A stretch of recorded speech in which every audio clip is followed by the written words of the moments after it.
Shri Krishna Chaitanya Prabhu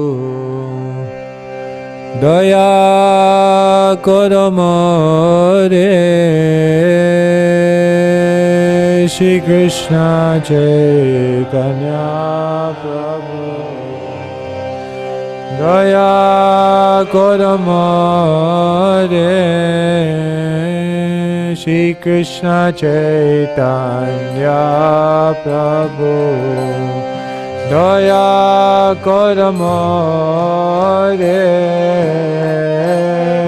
Shri Krishna Chaitanya Prabhu Daya Kodamore.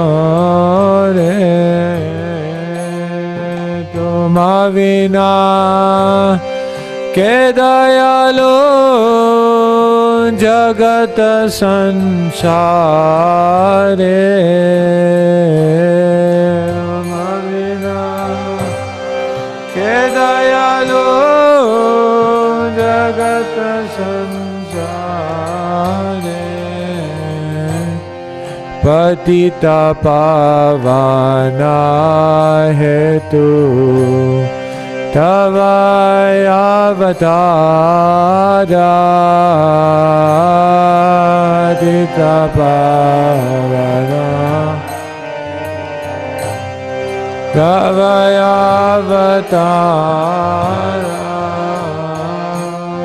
Mosamapatita Prabhu na paibe ara.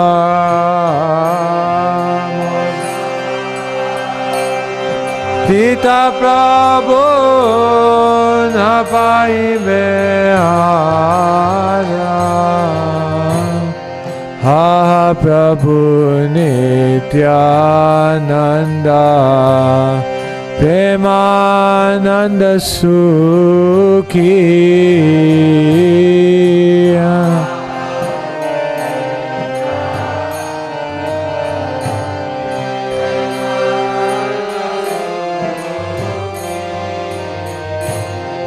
Kripa balo kana koro ami boro dukhi.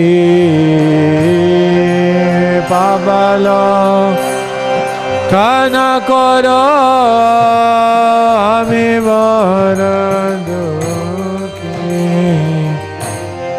Daya koro Sitapati Advaita Gosai.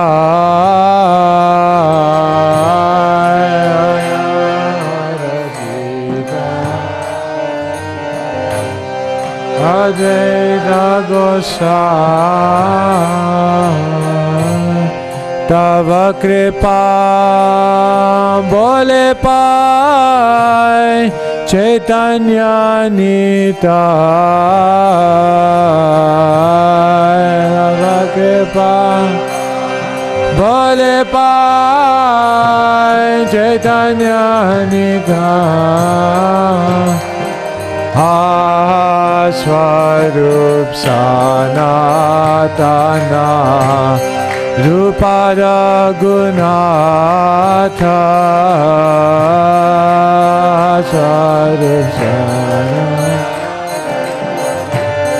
Rupa Raghunatha. Bhatta Yuga Shijivaha Prabhu Lokanatha.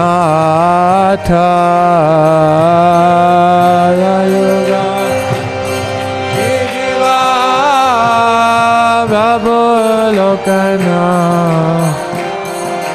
Daya karo Shri Acharya Prabhu Srinivasa.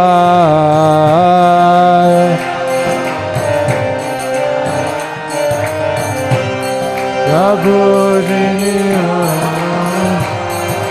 Ramachandra Sangamage Naratama Dasa Sangha Rage Naradamana. Hare Krishna Krishna Krishna Hare Hare, Hare Rama Rama Rama Hare Hare.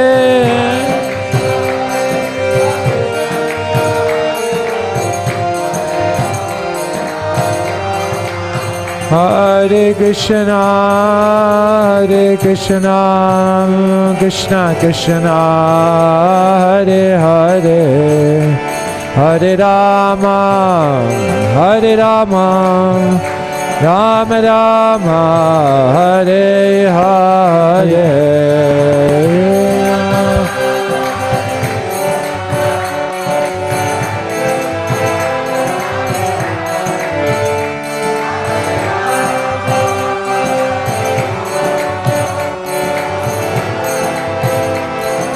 Jai Jai Shri Chaitanya Jaya Nityananda, Jaya Shri Chaitanya. Jai Jai Shri Chaitanya Jaya Nityananda. Jaya Dvaita Chandra Jaya Gaura Bhakta Vrinda. Jaya Dvaita Chandra Jaya Gaura Bhakta Vrinda. Jai Jai Shri Chaitanya Jaya Nityananda. Jai Jai Shri Chaitanya Jaya Nityananda. Jaya Dvaita Chandra Jaya Gaura Bhakta Vrinda. Jaya Dvaita Chandra Jaya Gaura Bhakta Vrinda. Nitai Gaura Hari Bol, Hari Bol, Hari Bol, Gaura Hari Bol.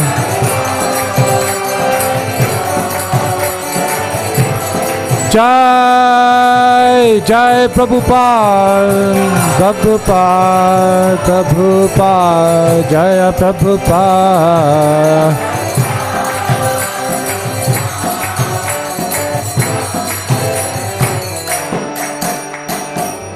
Jai Nitai Gaura Premanande, Hari Hari Bol.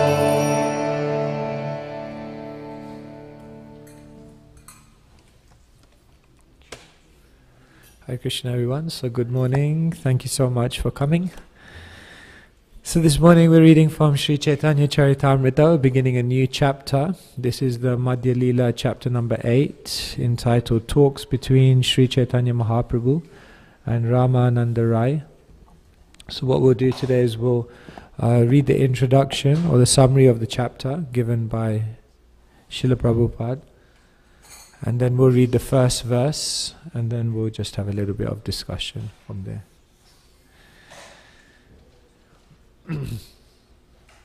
So this is the chapter summary. Chapter 8, Talks Between Sri Chaitanya Mahaprabhu and Ramananda Raya. The summary of the 8th chapter is given by Srila Bhaktivinoda Thakur in Amrita Pravaha Bhasya. After visiting the temple of Jiyad Nrsimha, Sri Chaitanya Mahaprabhu went to the banks of the Godavari to a place known as Vidyanagar. When Srila Ramananda Raya went there to take his bath, they both met. After being introduced, Sri Ramananda Raya requested Sri Chaitanya Mahaprabhu to remain in the village for some days. Honoring this request, Sri Chaitanya Mahaprabhu stayed there in the home of some Vedic Brahmanas. In the evening, Srila Ramananda Raya used to come to see Sri Chaitanya Mahaprabhu. Ramananda Raya, who was clothed in ordinary dress, offered the Lord respectful obeisances. Sri Chaitanya Mahaprabhu questioned him on the object and process of worship, and also asked him to recite verses from the Vedic literature. First of all, Srila Ramananda Raya enunciated the system of Varnashram institution.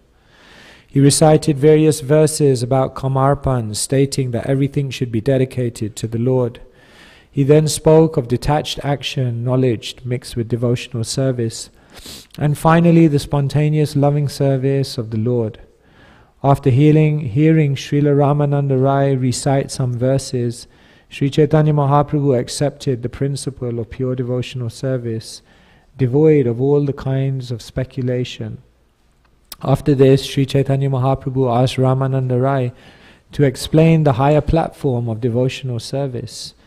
Then Srila Ramananda Rai explained unalloyed devotional service, love of Godhead, serving the Lord with pure servitude, as well as in fraternity and paternal love. Finally, he spoke of serving the Lord in conjugal love. He then spoke of how conjugal love can be developed in various ways. This conjugal love attains its highest perfection in Srimati Radharani's love for Krishna. He next described the position of Srimati Radharani and the transcendental mellows of love of God. Srila Ramananda Rai then recited one verse of his own concerning the platform of ecstatic vision, technically called Prema Vilas Vivarta. Srila Ramananda Rai also explained that all stages of conjugal love can be attained through the mercy of the residents of Vrindavan, especially by the mercy of the gopis. All these subject matters were thus vividly described. Gradually, Ramananda Rai could understand the position of Sri Chaitanya Mahaprabhu, and when Sri Chaitanya Mahaprabhu exhibited his real form, Ramananda Rai fell unconscious. After some days, Sri Chaitanya Mahaprabhu asked Ramananda Rai to retire from government service and come to Jagannath Puri. These descriptions of the meetings between Ramananda Rai and Sri Chaitanya Mahaprabhu are taken from the notebook of Swarup Damodar Goswami. Srila Prabhupada ki. So we'll proceed to read verse number 1. So you can repeat after me. Sancharya Rama Bhida Bhakti Mege Svabhakti Siddhanta Chayamritani Gaurabdirete Ramuna Vitirne Tajgnat Varatna Layatam Prayati Sancharya Rama Bhita Bhakti Mege Svabhakti Siddhanta Chayamritani Gaurabdirete Ramuna Vitirne Tajgnat Varatna Layatam Prayati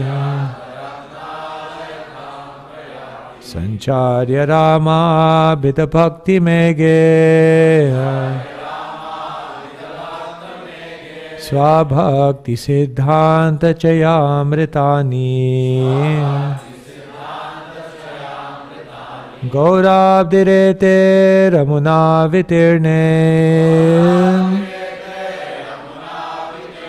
Tajgnat Varatna Layatam Prayati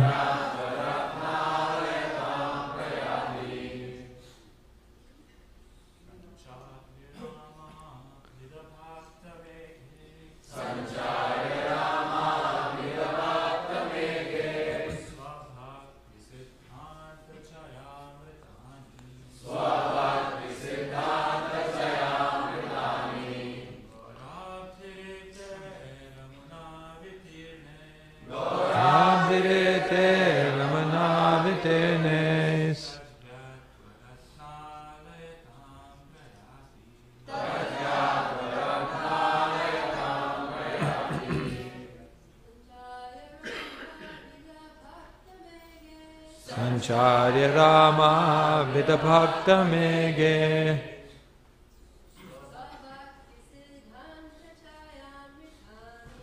Svabhakti Siddhanta Chayamritani Gaurabdirete Ramana Vitirne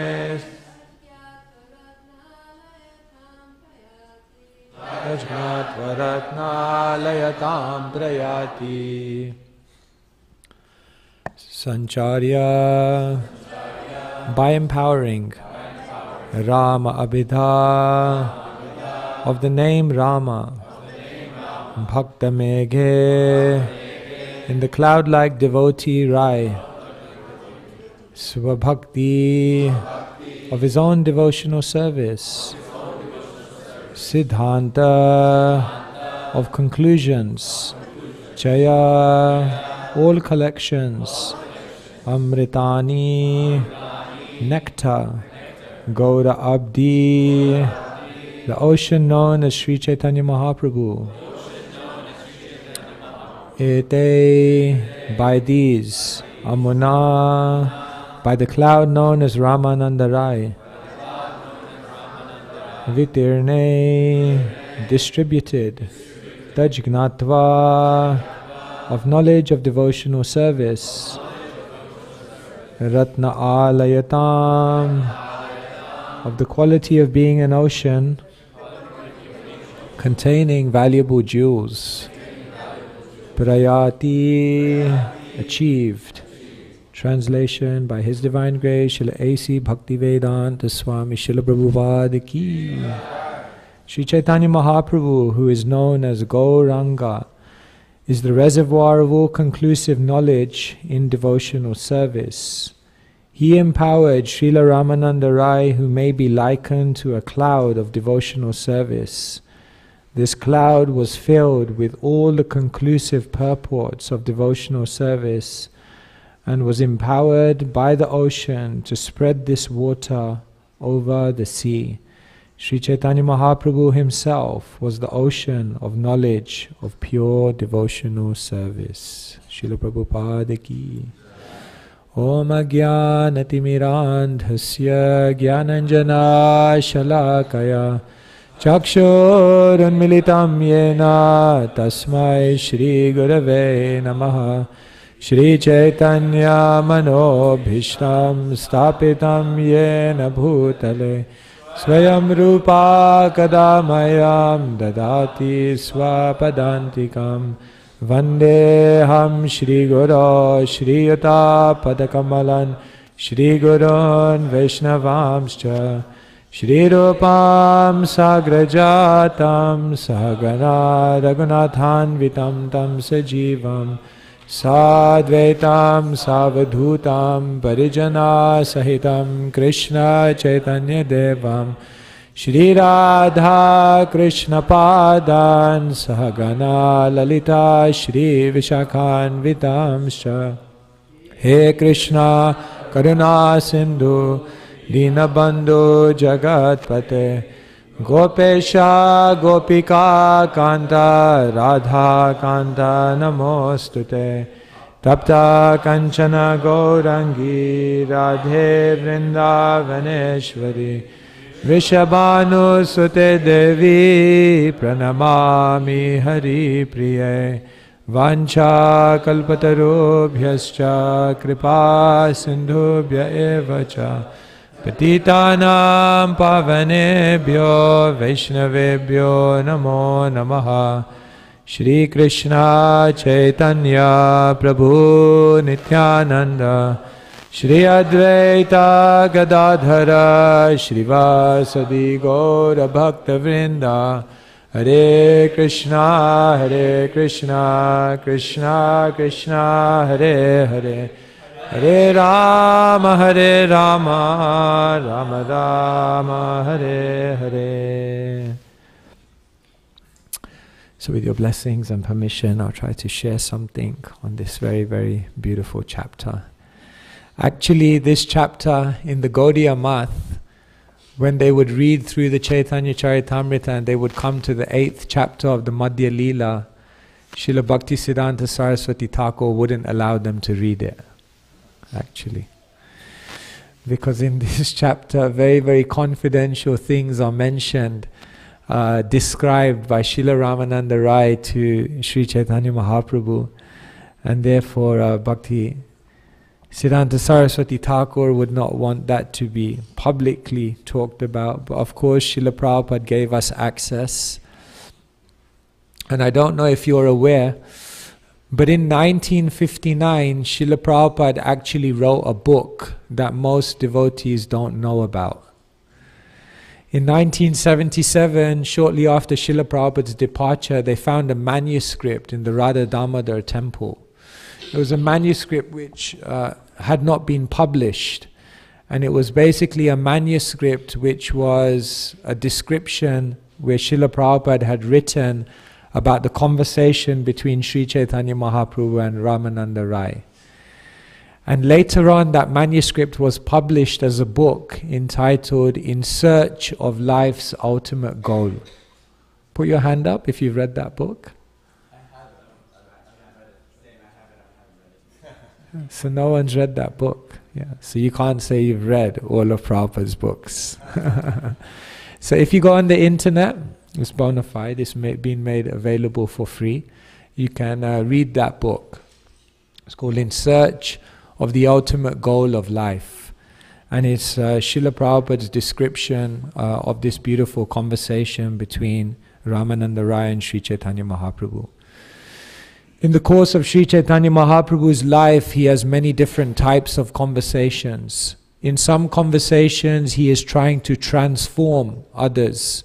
For example, when he speaks to Prakashananda Saraswati, or when he speaks to Sarvabhaum Bhattacharya, then the purpose of that conversation is he wants to transform them. Another type of conversation that Sri Chaitanya Mahaprabhu has in his life is where he's trying to educate devotees, those who have already accepted devotional service. So, for example, in Varanasi, Sri Chaitanya Mahaprabhu has a conversation with Sanatan Goswami for 2 months, educating him about devotional service. In Prayag, Allahabad, Sri Chaitanya Mahaprabhu stops for 10 days, and at Dashashvamedha Ghat, he educates Rupa Goswami in the complete science of devotional service. So some conversations of Mahaprabhu are where he's educating devotees about how to practice spiritual life. But some conversations of Sri Chaitanya Mahaprabhu are just for transcendental fun, just for relishing, just for exploring the beautiful inner life of Krishna. And when Sri Chaitanya Mahaprabhu comes to Ramananda Rai, this is the type of conversation he's having. He just wants to churn the nectar. He just wants to have fun, relish Krishna Katha. And therefore he can do that with Ramananda Rai. He looks at Srila Ramananda Rai and he says, Ami eka batul, tumi dvitiya batul, ataeva amai tomai hoya samatul. Mahaprabhu looks at Ramananda Rai and he says, Ami eka batul, I am one madman. Tumi dvitiya batul, and you are a second madman. Ataeva amai tomai, between me and you, hoya samatul, there's no difference.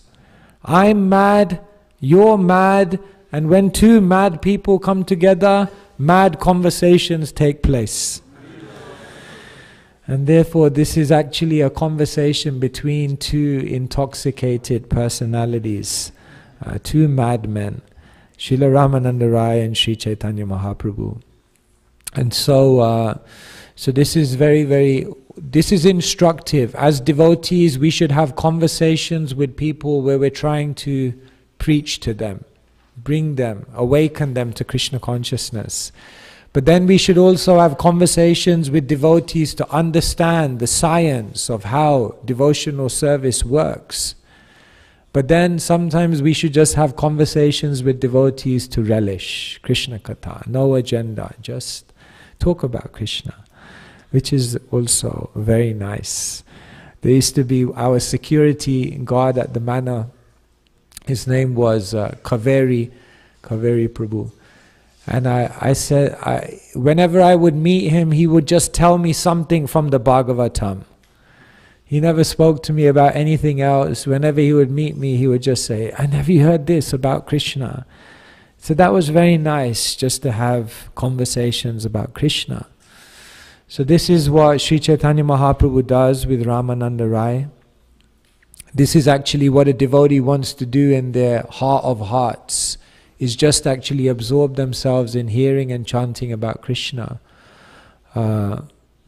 Whenever Sri Chaitanya Mahaprabhu does something, he has an external purpose and he has an internal purpose.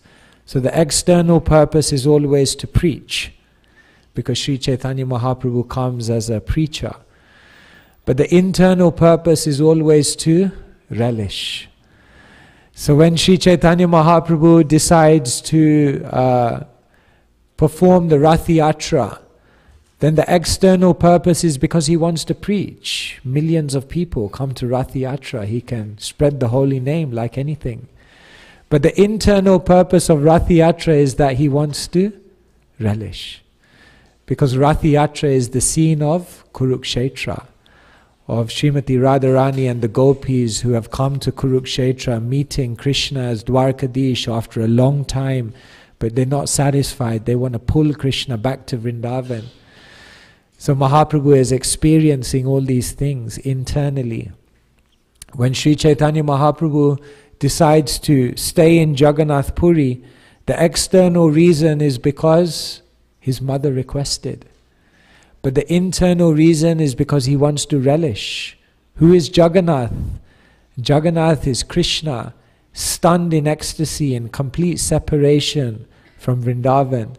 And therefore, Jagannath Puri is known as Virahashedra, the place of great separation. When Sri Chaitanya Mahaprabhu takes sannyas, the external reason is he wants to preach. But the internal reason is he wants to become like the gopis, vyavasayatmika buddhi. All other considerations sidelined, just completely focused. And similarly, when Sri Chaitanya Mahaprabhu comes to South India, the external reason is to spread the holy name of Krishna everywhere, every town and village. But the internal reason why he actually comes to South India is because he wants to meet Ramananda Raya and he wants to actually relish Krishna Katha. So for a devotee, without relishing Krishna Katha, there's no real life. This is what we're really meant to be here for. Once Bhaktisiddhanta Saraswati Thakur, he put out an advert in the newspaper in Navadvip Dham, and he said, wanted devotees who can read and chant all day. Accommodation will be provided, 3 square meals will be provided, all requirements will be met. All you have to do is hear and chant all day. And there were no applications. But as we increase our ability to absorb ourselves in Krishna Katha, then we can understand this is a very, very sure sign of advancement. How much is one able to stay with transcendental sound vibration? How much is one able to remain immersed in Hari Kirtan, Hari Katha, without the mind going to many, many different places? As our ability to stay there increases, then we can understand, yes, I'm going in a good direction. We have one devotee in London, he's an investment banker, and some time ago I asked him, oh, it was Sunday. I said, what did you do on Sunday? He said, at 9 o'clock I began reading the Bhagavatam. I said, oh, that's nice to start the day by reading the Bhagavatam. I said, and then what did you do? He said, then I continued. I said, yeah, I got it. You read Bhagavatam in the morning. What did you do after? And he said, no, then I continued. I said, so what did you do? He said, I read Bhagavatam until 10 p.m. at night. I said, we're happy to know that there are devotees in the movement who can read the Bhagavatam for 13 hours and force themselves to stop because they have to go to sleep. Yes, let us try to develop that kind of absorption. Because yesterday, remember, we were saying there's no solutions in the material world.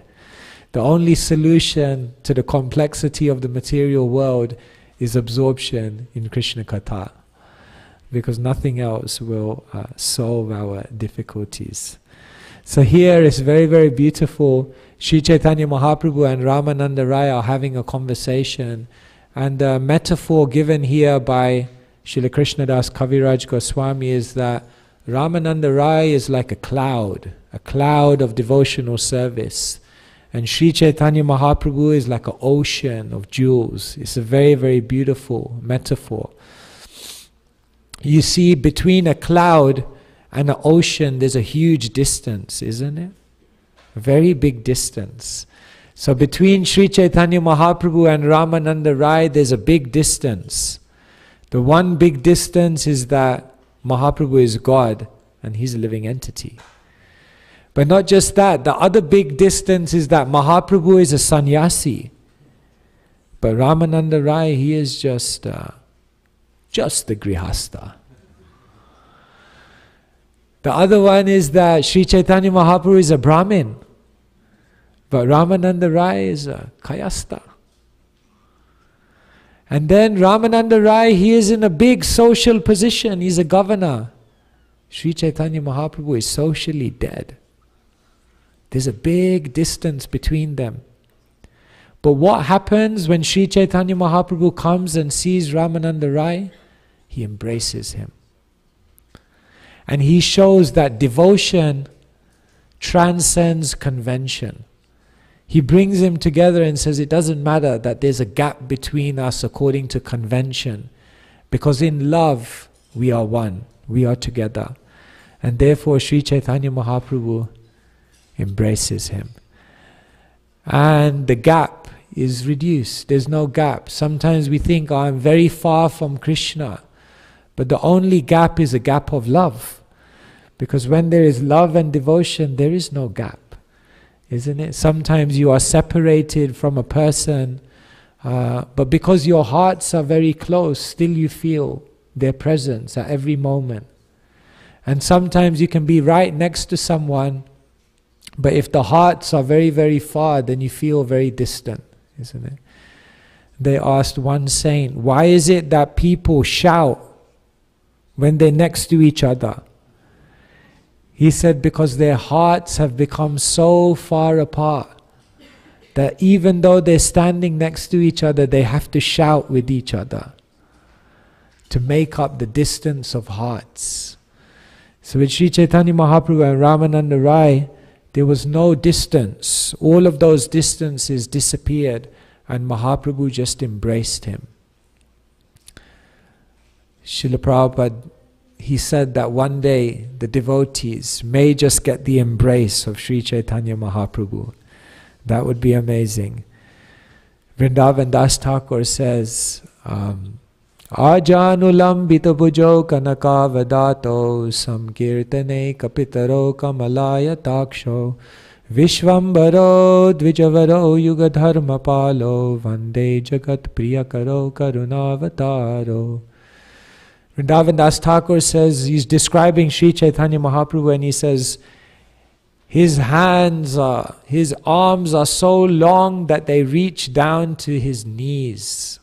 If you ever meet a person who stands up and then their hands reach their knees, you can understand they are Mahapurush. Yeah, you can try when you get home. Mahaprabhu had very, very long arms. And with those long arms, he was embracing the whole world. He was bringing everyone in. He even brought the animals in. He brought everyone in. So Mahaprabhu embraces Ramananda Raya. And then they have very, very beautiful conversations. And the amazing thing in this metaphor is it said that Ramananda Raya is like the cloud. So if you see, how it happens in nature is that where is the cloud drawing all the water from? The ocean. Everything is coming from the ocean. And then what the cloud does is it rains it all back down on the ocean again. Can you see when the cloud is drawing from the ocean? No. But can you see when the ocean is raining it back, or when the cloud is raining it back on the ocean? Yes. Therefore, we should never become proud. We are drawing everything we can get from Krishna. But the world doesn't see that. And then sometimes we display our abilities and the world says, amazing, you're great, you're wonderful. But what they don't see is that we're drawing it all from Krishna. And if we're a little bit dishonest, if we want to take the credit, then we will not reveal to the world that actually the invisible part that you're not seeing is I'm getting it from Krishna. But the devotee, Srila Prabhupada, he said, what is my qualification? I just followed the order of my Guru Maharaj. He empowered me. The devotee always reveals the invisible to the world so as not to try to take credit for that which you didn't do. And so that's very, very beautiful. Ramananda Raya, he is saying to Sri Chaitanya Mahaprabhu, you're asking me so many questions. I'm getting the answers from you. Empowered by you. When Srila Bhaktisiddhanta Saraswati Thakur, he was on a boat going across the Jalangi. And one person came up to him and he said, you are such a big preacher. And your Guru Maharaj, Gaur Kishore Das Babaji, he did not do preaching. And Bhaktisiddhanta Saraswati Thakur, you know, in the Indian boats, the fans are like loud like anything, isn't it? So he pointed to the motor and he said, I am just like this motor. I'm very loud, spinning, moving, going all across the world, doing so many things. And then he said, but see, and then there was a wire coming from the motor. And the wire, he traced it and he said, see? And the wire went all the way to the back of the boat. And in the back of the boat was a battery. And he said, my Guru Maharaj is just like that. In the back, unassuming, very, very quiet, not seen to the world, supposedly Bhajananandi, but all my power to preach is coming from him. So that was very, very nice. The devotee is like this, very honest, that yes, all the empowerment is coming from the Lord. So in this way, Krishnadas Kaviraj Goswami, he is such a kavi, he's such a poet, that he's able in these beautiful metaphors to basically sum up so many deep truths when we unpack what he's actually saying. He writes in Chaitanya Charitamrita, true eloquence is essential truth spoken concisely. So in these verses, he just says something very, very, it seems like, oh, that's very nice, poetic. But when you begin to break it apart and look at it deeply, there are so many things being said here which are extremely touching. So like this, in this chapter, we will go on and speak so much about the conversations between Mahaprabhu and Ramananda Raya. Every good conversation has to begin with a good question. If you don't ask a good question, there's no good conversation. Perfect questions, perfect answers. So the Bhagavad Gita began with a brilliant question. You see, Dhritarashtra's question was a lesser question. What did my sons and the sons of Pandavas do? It was a question about events, about occurrences in this world. But Arjun's question, that was a deep question. What is my dharma? And because he asked an amazing question, Krishna had the opportunity to give an amazing answer, which became known as the Bhagavad Gita.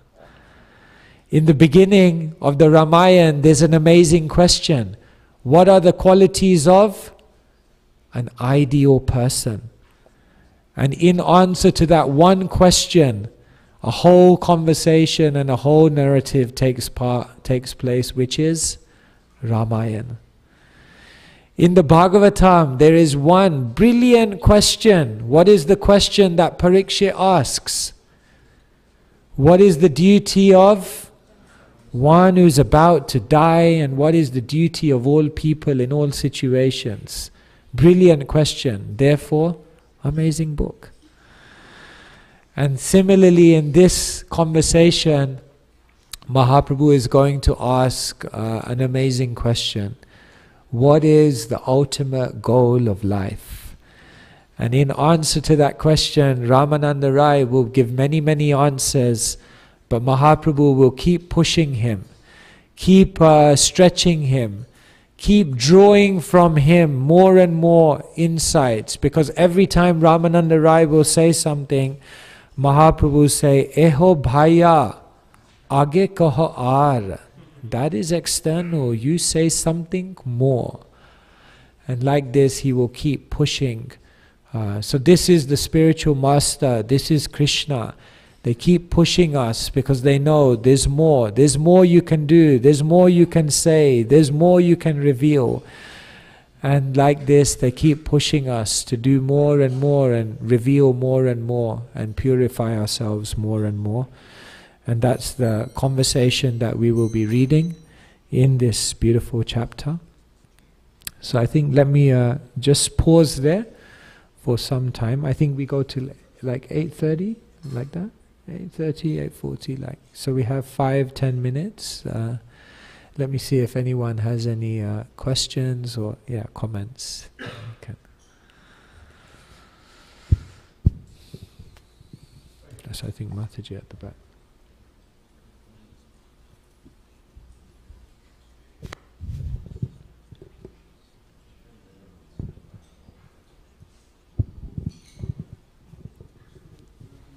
Hare Krishna Maharaj. Thank you for the nice class, Maharaj.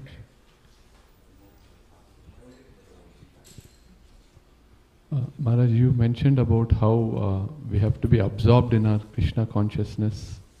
I was just wondering, like, since most of us in this community are householders and we have family responsibilities and a job that we have to work for, so how do we actually apply that in our lives, if you could kindly?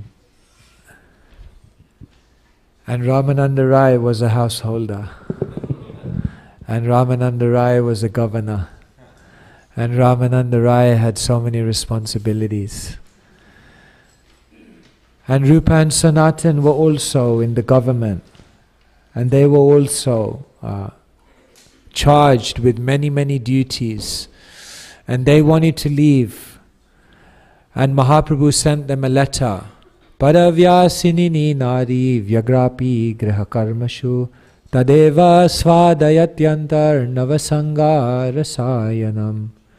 They wanted to leave, and Mahaprabhu said, you should be just like a lady who's married but who has another lover, and therefore she stays at home and does her duties even more attentively, but all the while she is meditating on her lover. So somehow or other we have to find absorption. Absorption is not always a matter of time. People think more time equals more absorption. Not necessarily. Where absorption comes from is amount of desperation and amount of focus in the time that you do have. And therefore, in the time that you do have in your grihastha life, if you're able to really focus, to really give your best time and energy, to really prioritize Hari Kirtan, Hari Katha, then why will that absorption not also come within you? It's possible for everyone. Because Nitya Siddha Krishna Prem, Sadhya Kabunoi, is already there. It just needs to be ignited. So when Krishna sees that we are desirous, that we want to again reconnect with that nature, then Ridyanta sto hiya bhadrani vidunoti. So Krishna will help from within. He'll begin to remove the blocks that block our absorption. So what can we say? Yes, life is busy. But then we have to, in those moments, the early mornings, and when you come home at night, to be eager, to read? How eager are we to open our emails? Maybe not the temple president. But generally, yes, we are eager to see who has messaged me. We are eager to see our phones. We should feel that the Shastra is like a message from Krishna. Yes, when will I be eager? What is Krishna going to tell me? What does Krishna want to speak to me? We have to develop that eagerness. So I feel it's not so much a matter of time. I gave you the example of the devotee who was an investment banker, who is an investment banker, working hard, but has developed a taste and a love for the Bhagavatam. So, yes, the other indication that is given within the Bhagavatam, Shushrushro Shradadhanasya Vasudeva Katharuchi Shyan Mahatsevaya Vipra Punyatirtha Nishevanat.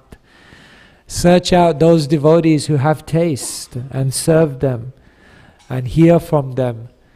Jaha Bhagavata Pada Vaishnavedastane Ekanta Ashraya Kara Chaitanya Charane. Mahaprabhu says to the devotee in Puri, if you really want to understand Bhagavatam, then hear from the mouth of someone who's relishing Bhagavatam. Once Bhakti Siddhanta Saraswati Thakur, there was a military general, so he was trying to explain to him about hearing Harikatha. And so he gave a metaphor. He said, you are a military general, just like a helicopter enters into the territory of the enemy, and then as it enters the territory, it starts lowering down. And then as the helicopter lands, the doors open. And when the doors open, the soldiers come out with their guns and they run in all directions, and then they hijack the whole territory. So this person was looking at Bhaktisiddhanta Saraswati thinking, my God, is he like teaching me military tactics, or what is this? Bhaktisiddhanta Saraswati Thakur said, similarly, the sound vibration of Harikatha is launched from the mouth of a sadhu.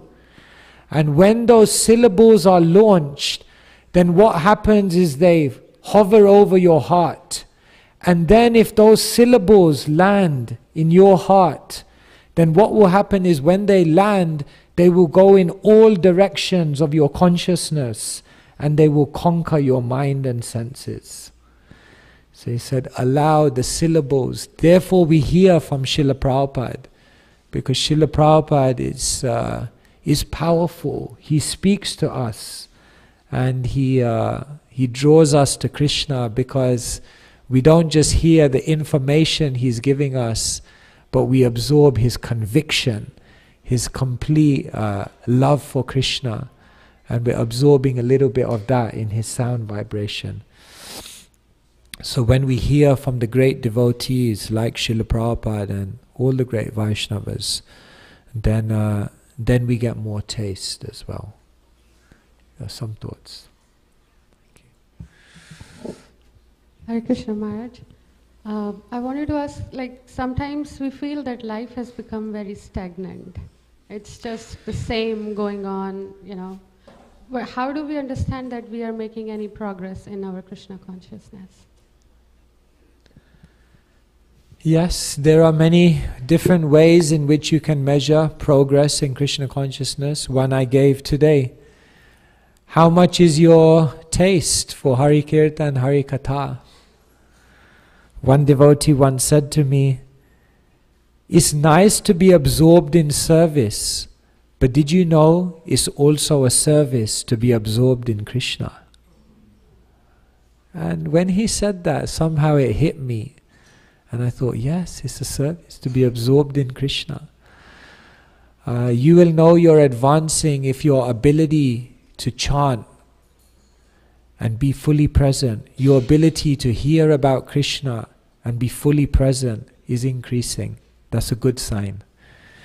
You will know you're advancing when desires, material desires, are disappearing. The things that were so attractive to you are no longer holding much interest. Those desires are becoming transformed. Good sign that you're advancing. Faith. When your faith in Krishna, Shraddha Shabde Vishvash Kohe Sudrida Nashchoy, Krishna Bhakti Koile Sarva Karma Krita Hoy. Kaviraj Goswami says faith means the Vishvash, the conviction that if I serve Krishna, everything else will be fulfilled in my life. So where is one's faith? Is one coming more and more to that level of faith, or are they still trying to control? Are they still trying to hold on to what they think will protect them in this world? Are they ready to put faith in Krishna? Character. This is another way to measure one's advancement. Because yasyasti bhaktir bhagavatya kinchana sarvair gunai statra samasate suraha. That as you advance in bhakti, the best version of yourself should be coming out. Titikshava, karunika, surida, sarvadehinam. Are you becoming tolerant? Are you becoming kind? Are your enemies, the list of your enemies, is it becoming smaller and smaller? Or is it becoming bigger and bigger? Ajata Shatru, when you become a sadhu, no enemies. No, why I need to be envious or have enmity towards someone? No problem. Lincoln, he said, I kill all of my enemies by making them my friends. So yes, friendly to all. Suridam sarvadehinam. That's very nice. So you'll know you're advancing. Your character is changing. So if we're going on in spiritual life but there's no transformation, then it becomes more like a religion. What makes Krishna consciousness a science? It's a science because it changes us. And therefore no transformation, then we have to look more closely. So yes, we have to observe ourselves and see that we are changing. That is the proof that Krishna consciousness is working.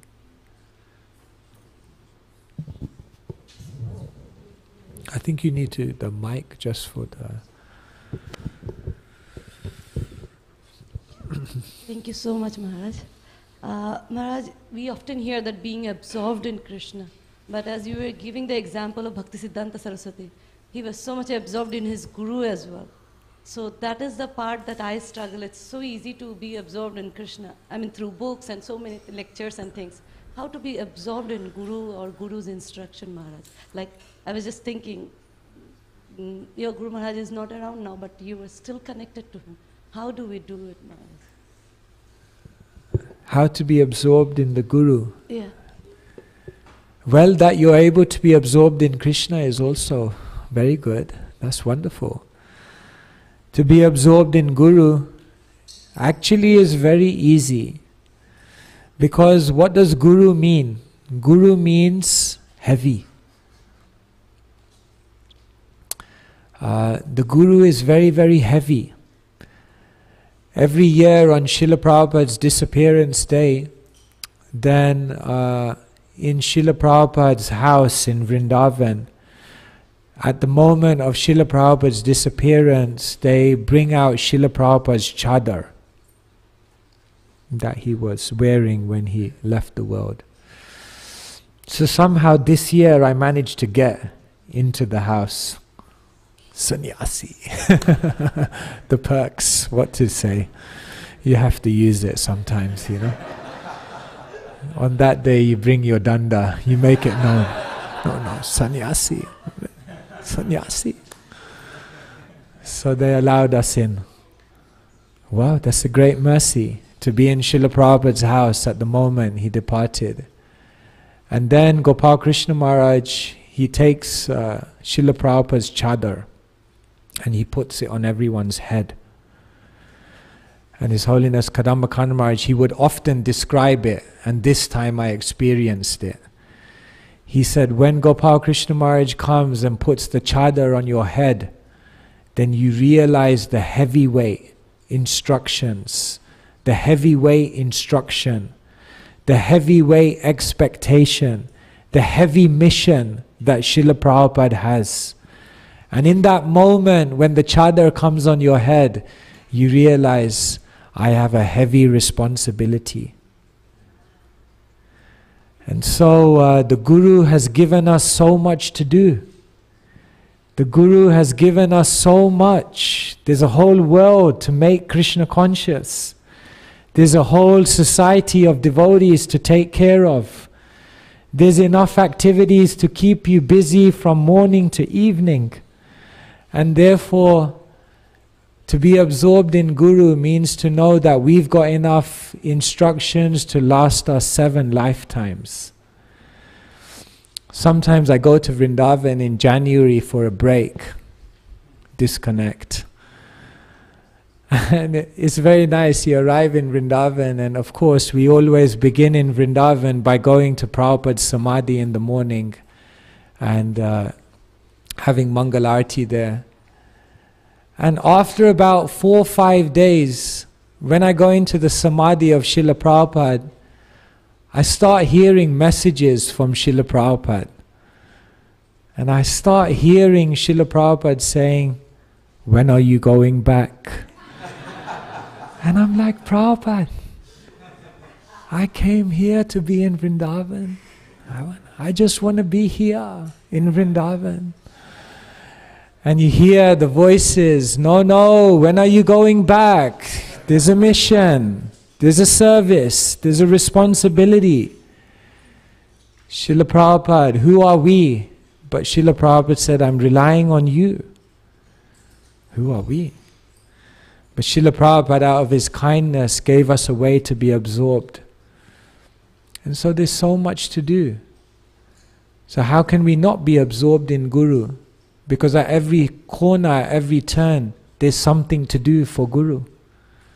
And then you'll remember Guru. So like that, we have such a beautiful life, so much to do. It's become purposeful. Is that okay?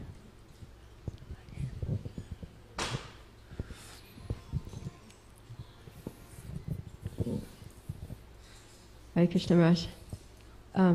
Maharaj, you were talking about how Lord Chaitanya had external purposes and internal purposes for many of his major life events. I was just kind of contemplating whether, Lord Chaitanya came to this world to set the example of how to be a devotee of Krishna. So I'm guessing that we're also meant to have internal purposes, and for every external thing that we're doing, we're also meant to have an internal purpose. Could you give some examples of how that may look, maybe from your own life or different examples? Thank you so much. Yes. When we actually become a devotee, then the external purpose of the life and the internal purpose of our life actually seamlessly integrates. Srila Prabhupada was writing books for the benefit of the whole world. But Srila Prabhupada simultaneously called his purports, what did he call them? His personal ecstasies. That means Srila Prabhupada was simultaneously serving the world and simultaneously experiencing the ecstatic outpouring of being with the Shastra. That's how the external and internal seamlessly integrate. When Srila Prabhupada was chanting, it was penetrating people's hearts. And it was also Srila Prabhupada's loving call to Krishna, in which he was crying for Krishna and experiencing his connection with Krishna. And therefore his kirtan was not a performance. His kirtan was an unfolding of his heartfelt love for Krishna, which then naturally affected everyone else's heart. And so what we're trying to do eventually is just do our service, not just as a service for the world out of compassion, but as a service in which we're in communion with Krishna. And when we do that service in which we're in communion with Krishna, it will naturally have its effect in the world that it's meant to have. Does that make sense? So that means that yes, we must be absorbed in service, but we must be absorbed in Krishna while we're doing that service. And that's what we're basically trying to do, trying to bring more and more presence of Krishna into our service for the world. In recent years, I felt that more and more. Nowadays, our life is somehow or other trying to serve by speaking about Krishna. And after some time, you realize, how can you just keep on speaking about things that you have no realization about? After some time, you feel like a little bit of an imposter. And therefore you feel, no, I must go deeper. I must try to share something that I'm feeling, share something that I'm experiencing, share something that Krishna has mercifully revealed to me. And then maybe if I'm able to share something more genuine, then it can also help people in a deeper way. And like that, in all of our service, Sandrananda, Visheshatma, we're trying to make it thicker and thicker. In other words, more and more absorption, more and more presence. And in that way, Srila Prabhupada never became tired preaching, because it wasn't an act, it wasn't work, it wasn't a drama, it was just ecstasy. Once we went on book distribution, and there were these guys selling things on the street. And so the book distributors were doing really well. And so this person came up to the book distributor, he said, like, who do you guys work for? Because we work for Krishna. He said, like, how much are they paying you? They go, no, we don't get paid anything. This is service. They go, no, come on, tell us, how much you guys getting paid? Like, you guys are amazing. Like, if you guys aren't getting paid, you work for us, we'll pay you. Like, you're good. And then the devotee said, no, this is not work. This is life. This is life. So it's life, because the devotees do it with such presence, it becomes enlivening. So yes, I think this is what we have to do, bring more and more presence. I like Vaisheshika Prabhu, he says, distribute the overflow. So if your soul overflowing, then you don't need to, you just walk around and kind of people just get affected by that ecstasy. You don't need to work so hard because people feel it. So yes, some thoughts.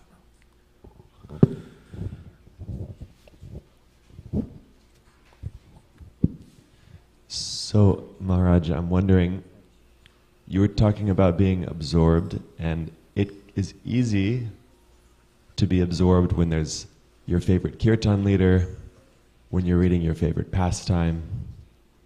But what about those times when you're reading about the definition of the atom in the 5th canto, or what if it's not your favorite kirtan leader?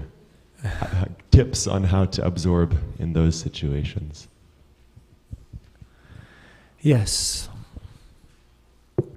Of course, if we have natural taste, and in certain angas or certain things we're naturally being able to absorb ourselves, even if it sometimes is because of the external aspect, still that's good. So yeah, where you find natural connection, if you have a favorite kirtan leader, it's okay. Yeah, hear more kirtans from them, no problem. Eventually it will go beyond the voice, it will go beyond the tune, it will go to the holy name. But if that glue of their ability to sing in that way helps you to at least be focused, then it's still good. If you have a favorite section or a favorite part of the Bhagavatam that you can naturally connect with, it's okay. Go for it, go deep. Even Chaitanya Mahaprabhu had his favorites, Dhruva, Charitra and Prahlad. and they were hearing for Gadada Pandit every single day. So that's okay, it's not.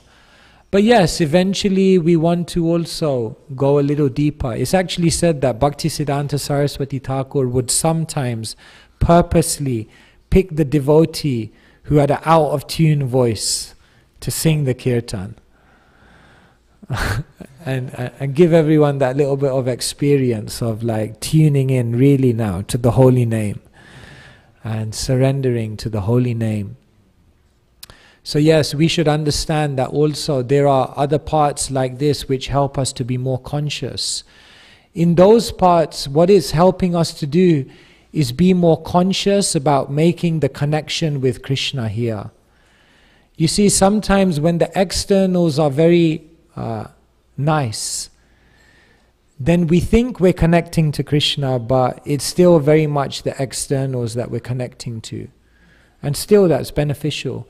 But when we're not connecting on the externals, we can see that this is a great opportunity now to consciously connect to the internal meaning of this. And so when we're reading the more difficult parts of the Bhagavatam, to then think deeply, how does the definition of the atom increase my appreciation of Krishna? How does knowing the structure of the universe allow me to develop more of a affinity for Krishna's heart? There you have to make those connections. And sometimes when you make those connections, it's actually very, very beautiful. Sometimes when it isn't, the tune, or the person singing too low or too high, and it's difficult to follow, in that moment, we remember Rupa Goswami who says, I do not know how much nectar has been produced by the two syllables, Krishna. And we meditate on that, and we try to hear the syllable, Krishna. And in that way, we try to consciously make the link. And so sometimes it's very good to have those experiences because we become more conscious about how it all relates to Krishna.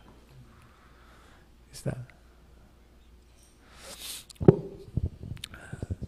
Just let me know when. I'm okay, but you let me know. I'm just always conscious about time in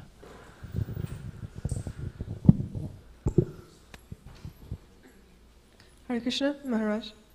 So wonderful to hear from you.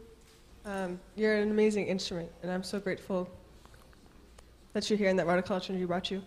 So you were speaking about the value of really sharing from what it is that we are personally experiencing, what we are personally learning from, and allowing that genuineness to come forward and to really connect with others.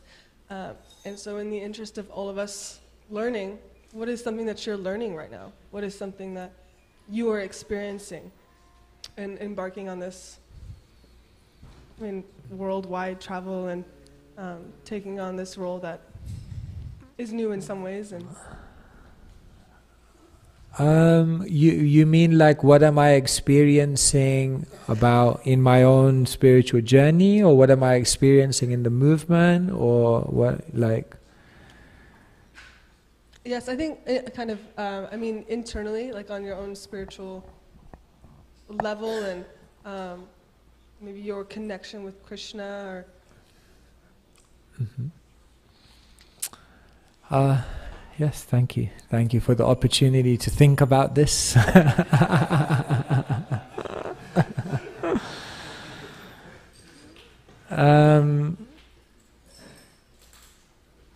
Yes, of course. Well, just to be very open with all of you, here we are, we're friends. So, yes, my spiritual master told me to make that journey and go into the renounced order of life. And yes, people see sannyas as it's a preaching, it's a move for preaching. Yes, very clearly. We travel more. My spiritual master used to say the danda is like an amplifier. You do the same things, but everything becomes bigger. So yes, when you take that life on, then is for that purpose, for the purpose of service, to try to share with people, to embrace the whole world as your family. But as time has gone by, then I realized that the internal purpose of sannyas is also very much on my mind now. That when you become a sannyasi, it's said that you are becoming a bhikshu, a beggar, a tridandi bhikshu. But the Vaishnava acharyas say that actually you become a prema bhikshu, a beggar of love. And therefore you realize that what can I do for the world? What can I do for the world if I have no love? What can I do for the world if I have no realization? What can I really do for the world if I'm not experiencing what I seek to share with people? You can't take the world to a higher place than what you've reached internally yourself. And therefore my realization very, very strongly is that my spiritual master told me to go in this direction, I thought, so that I could do more preaching. But nowadays I'm thinking, because he wanted me to realize after doing all this preaching that you actually yourself have to go deeper. And therefore feeling more of a enthusiasm, inspiration and urgency to actually find Krishna, to actually become a living theology. Because what the world looks for more than anything is the living theology. It's said that the Bhagavatam is understood through the book, but also through the person. Of course, who are we? We are very small. Who are we to think that we will become a living Bhagavatam? But perhaps if we could embody some of the realizations of the Bhagavatam, then it would become more real for the world. And maybe in that way we could do more. I always considered deeply that Srila Prabhupada between 1959 and 1965 he stayed in Radha Damodar. He knew he had to spread the movement all around the world, and he was already old. Yet he still spent 6 years there, reading, studying, praying, seeking the empowerment of Srila Rupa Goswami, a lifetime in preparation. And then the mature fruit of all of that was Srila Prabhupada just came out and just touched the world. So my realization is that sannyas has taught me, now you have to become a prema bhikshu, a beggar of love. Try to find Krishna.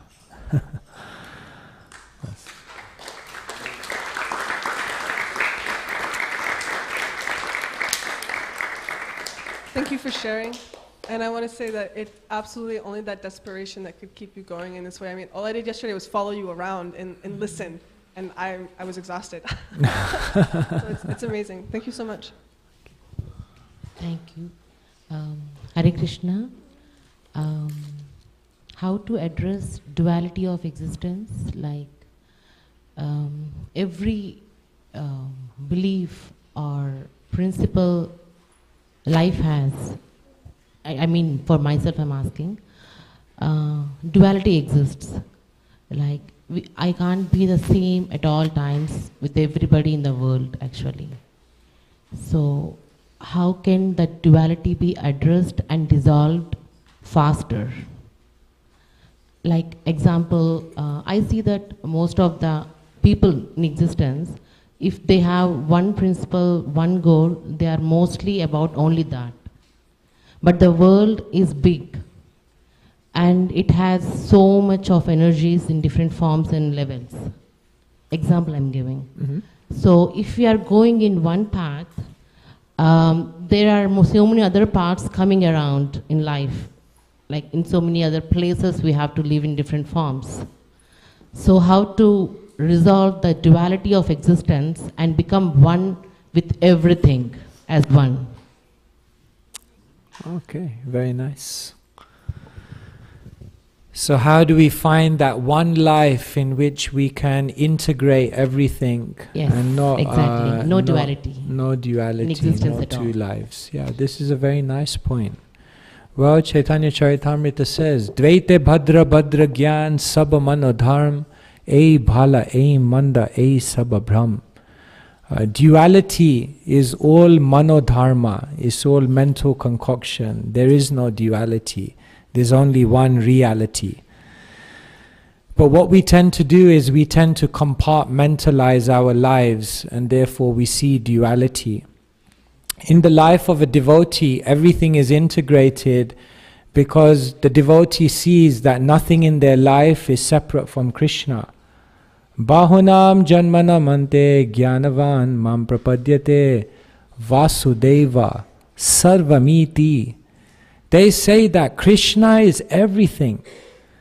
When I see my family, I see Krishna. When I go out there and I interact with people, I see Krishna. When I see a situation of turmoil, I see the need for Krishna here.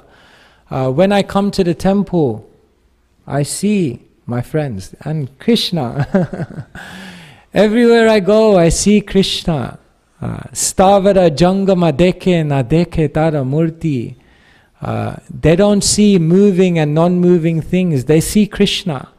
Krishna says in the Gita, Yomam pashyati sarvatra sarvam cha mai pasyati tashaham na pranashyami sachamena pranashyati. For one who sees me everywhere and sees everything in me, I am never lost, nor is he ever lost to me. Therefore, if you want to make one life, one integrated life, then first you have to understand Vasudeva Sarvamiti.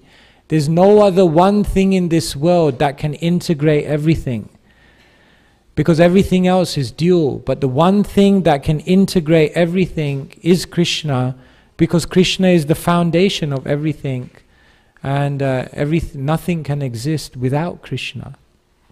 And so, as we Vishwanath Chakravarti Thakur beautifully says, when you shine a laser beam, I don't know if he says laser beam, but you can understand.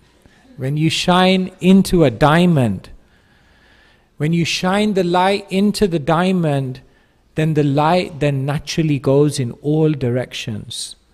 And therefore, if you invest your heart in Krishna, then naturally, via Krishna, your heart will naturally be invested in everything else in a seamless way, seeing everything connected to Krishna. Therefore, Prabhupada told us, water the root of the tree and the whole tree becomes satisfied, and feed the stomach and the whole energy, the whole body becomes energized.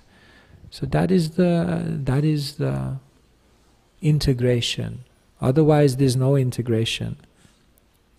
When you said Krishna, focus on Krishna, what is that one thing that you would expect everyone, like only one thing if you have to say, what exactly is to be focused about Krishna?